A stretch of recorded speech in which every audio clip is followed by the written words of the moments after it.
ഹജ്ജു അറഫ, ഹജ്ജെന്ന് പറഞ്ഞാൽ അറഫയിൽ നിൽക്കലാണ് എന്ന് നബിയുനാ റസൂലുള്ളാഹി. ഹജ്ജിന്റെ പ്രധാന അമലാണ് അറഫയിൽ നിൽക്കുക എന്നുള്ളത്.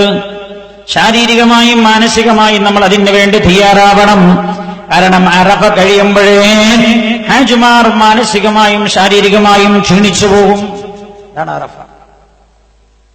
ഒന്ന് അള്ളാഹു എടുത്തു കുടയും അറഫയിൽ. ഒന്ന് യാത്ര തന്നെ വലിയ ബുദ്ധിമുട്ടാണ്.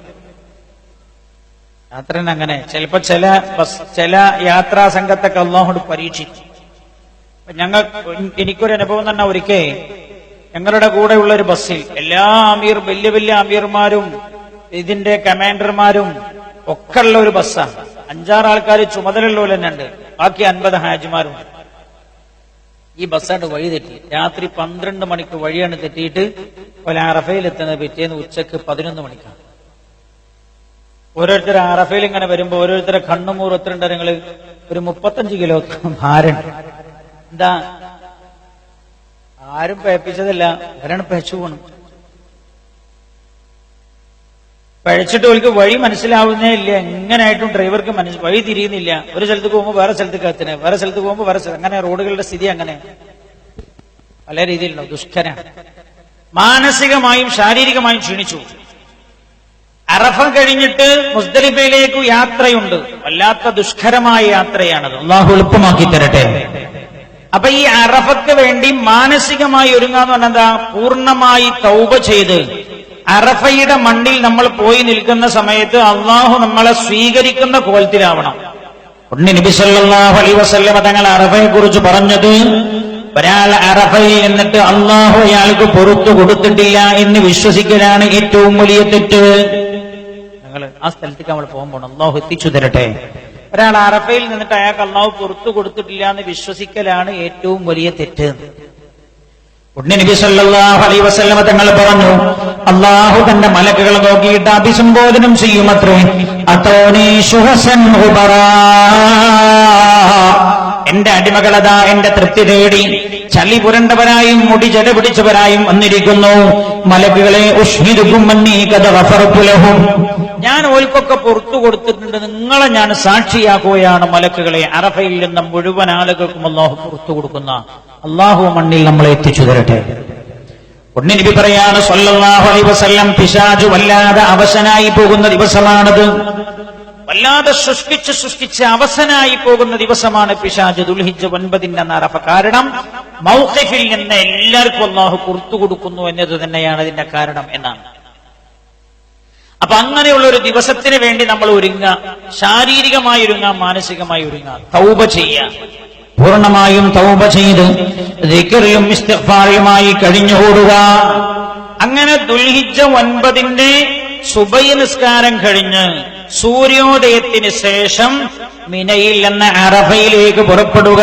ഏറ്റവും ശ്രേഷ്ഠമായ രീതിയായിട്ടത് മുത്തവഫിന്റെ ബസ്സിനെ ആശ്രയിക്കുന്നവരാണെങ്കിൽ മുത്തവഫ് പറയുന്ന സമയത്ത് കൊണ്ടിരും. അപ്പൊ ചിലപ്പോ രാത്രി കൊണ്ടിരും.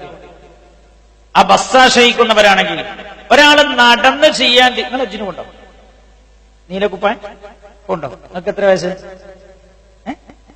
34. ആ വയസ്സിലൊക്കെയാണ് അജ്ജിന് കൊണ്ട്. നിങ്ങളെ കൂടെ വാപ്പുണ്ടോ? ഉമ്മ ഉണ്ട്. ഉമ്മക്ക് എത്ര വയസ്സ്? 50. ഉമ്മ ശാരീരികമായി ക്ഷീണിച്ചാളാ. അപ്പങ്ങൾ നടക്കാൻ പാടില്ല. നിങ്ങൾ ഉമ്മാന്റെ കൂടെ പോകണം. അപ്പൊ ഈ 30 പേര് വന്ന് നിസാർക്ക് ഒറ്റക്ക് പോവാന്ന് വിചാരിക്കാം. 34 വയസ്സ്. കണ്ടിട്ട് നല്ല ആരോഗ്യം ഉണ്ടെന്നാ തോന്നണേ. അങ്ങനല്ലേ? കുഴപ്പമൊന്നുമില്ലല്ലോ? ഉണ്ടോ? അങ്ങനെ ആക്കട്ടെ. ആ മൂപ്പര് തീരുമാനിക്കാം, ഫുള്ളും ഞാൻ നടന്നാ ചെയ്യാം. ഭയങ്കര കൂലിയാണ് നടന്ന് ഹജ്ജ് ചെയ്യണേ. പക്ഷെ നിങ്ങളെ കൂടെ ഉമ്മ ഉള്ളതുകൊണ്ട് ക്ഷീണിതയായ ഉമ്മയെ വെച്ച് നിങ്ങൾ അങ്ങനെ ചെയ്യാൻ പാടില്ല. ഉമ്മ അവശയായി. ഇപ്പൊ നിങ്ങൾ ബസ് ആശ്രയിച്ചെന്നെ പോകും. മൂപ്പര് വിചാരിക്കുക, ഫുള്ള് ഞാൻ നടന്നാണ് ചെയ്യുന്നത്. ഭയങ്കര കൂലിയാണ്. ഓരോ സ്റ്റെപ്പിന് എത്ര കൂലിയാരങ്ങൾ. ഓരോ ഹജ്ജിന് നടക്കുന്ന ഓരോ കാൽപാദത്തിനും അല്ലാഹു ലക്ഷങ്ങളാണ് പ്രതിഫലം രേഖപ്പെടുത്തുന്നത്. ഹദീസുകൾ സംസാരിക്കുന്നുണ്ട്.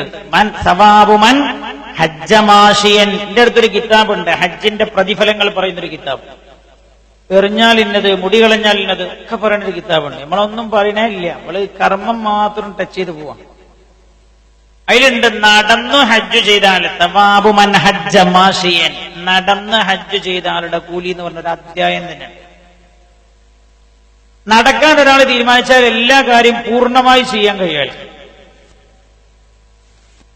അപ്പൊ ചെയ്യുന്നുവെങ്കിൽ നല്ലതാണ്. ആരോഗ്യമുള്ളവർ കൂടെ വാപ്പയമ്മ പ്രായമുള്ളവരൊന്നുമില്ല എങ്കിൽ അങ്ങനെ ചെയ്യാം. ദുൽഹിജ്ജ 9 ഏറ്റവും ശ്രേഷ്ഠമായ രീതി സൂര്യോദയത്തിന് ശേഷം മിനയിൽ നിന്ന് പുറപ്പെടുക, അറഫയിലേക്ക് പോവുക. ദുൽഹിജ്ജ 9 ഉച്ചയോടുകൂടെ അറഫയിൽ എത്തിച്ചേരുക. അറഫയിൽ ഒരു പള്ളിയുണ്ട്. ആ പള്ളിയുടെ പേര് മസ്ജിദു നമിറ എന്നാണ്, അല്ലെങ്കിൽ മസ്ജിദ് ഇബ്രാഹിം. ആ പള്ളി അറഫയുടെ അകത്തല്ല, പള്ളിയുടെ മഹാഭൂരിഭാഗവും അറഫയുടെ ബൗണ്ടറിയുടെ വെളിയിലാണ്. അതിന്റെ മുൻഭാഗം ഒരല്പഭാഗം മാത്രമാണ് അറഫയിൽ പെടുന്നത്. ആ പള്ളിയുടെ പരിസരത്തായി ഒരുമിച്ച് ചേരുക. ദുൽഹിജ്ജ 9 ഉച്ചക്ക് ആ പള്ളിയിൽ നടക്കുന്ന ഖുതുബയിലും നിസ്കാരത്തിലും പങ്കെടുക്കുക. അതിനുശേഷം അറഫയുടെ ബൗണ്ടറിക്കകത്തേക്ക് കയറി നിൽക്കുക. അറഫയുടെ ബൗണ്ടറി എല്ലാ ഭാഗത്തും അടയാളം വെച്ച് വേർതിരിച്ചിട്ടുണ്ട്. അറഫ എന്ന പദത്തിന്റെ അർത്ഥം അറിഞ്ഞു, മനസ്സിലാക്കി എന്നൊക്കെയാണ്. ആ പേര് അറഫക്ക് വരാൻ പല കാരണങ്ങളും പറയുന്നുണ്ട്. ഒന്ന് പറയുന്നത്, മഹാനായ അബൂന അബുൽ ബഷർ ആദം അലൈഹിസ്സലാമിനെ അള്ളാഹു സ്വർഗത്തിൽ നിന്ന് ഭൂമിയിലേക്ക് ബഹിഷ്കൃതരാക്കി. ഹവ്വാ ബീവി റളിയല്ലാഹു അൻഹയും ബഹിഷ്കൃതരാക്കി. രണ്ടുപേരെയും അള്ളാഹു ഭൂമിയിലേക്ക് ഇറക്കിയപ്പോ ആദം നബിയെ സിലോണിലായിരുന്നു അള്ളാഹു ഇറക്കിയത്, ഹവ്വാ ബീവിയെ ജിദ്ദയിലായിരുന്നു. അവർ രണ്ടുപേരും ഒരുപാട് വർഷം പരസ്പരം തെരഞ്ഞു നടന്നു. അങ്ങനെ അവർ രണ്ടുപേരും കണ്ടുമുട്ടിയത് അറഫ എന്ന് പറയുന്ന സ്ഥലത്ത് വെച്ചായിരുന്നു. അതുകൊണ്ടാണ് അതിനെ അറഫ, അറിഞ്ഞു, മനസ്സിലാക്കി, തിരിച്ചറിഞ്ഞു, പരിചയപ്പെട്ടു എന്നൊക്കെ അർത്ഥമുള്ള അറഫ എന്ന പേര് വന്നത് എന്ന് മഹാന്മാർ വ്യാഖ്യാനിക്കുന്നുണ്ട്.